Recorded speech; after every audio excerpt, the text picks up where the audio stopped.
Go ahead. Please state your name. My name is Brandon Greene. I'm a resident of Benicia. I'm a co-founder of Benicia Black Lives Matter.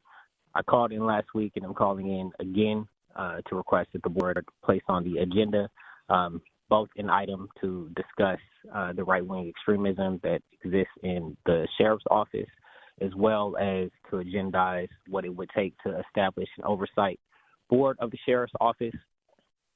I noted last week that despite the various letters and communications that we've sent to various supervisors, we've heard nothing except from Monica Brown, who last week was the only person to put an item forward via motion, and there was silence again. There was no discussion about her motion, and folks just carried on with their business.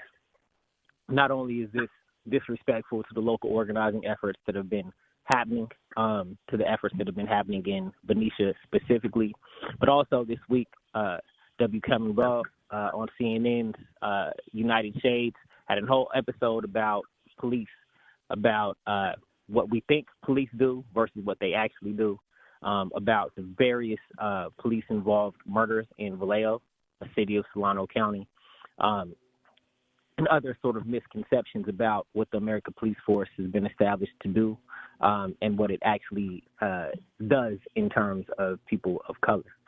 As a Black resident of Solano County, talking to a board where there's no Black representation at all, I find it extremely disrespectful that our pleas to you to at least establish or place on the agenda an item for discussion have went unlistened to.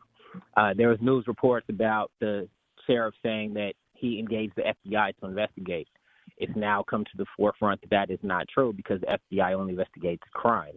And while it's not a criminal act to be engaged in right-wing extremism, it is something that strikes fear in citizens like myself who have never really had positive interactions with the police.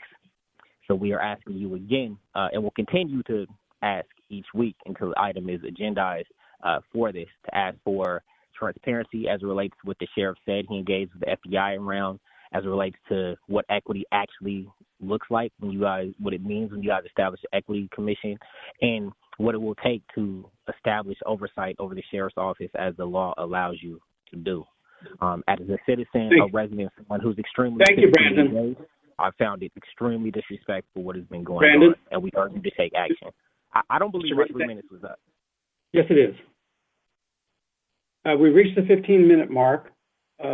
If you wish to stay on, let Alicia know, and then we will take this up at the end of the board meeting, towards the end of the board meeting, the next action that we take.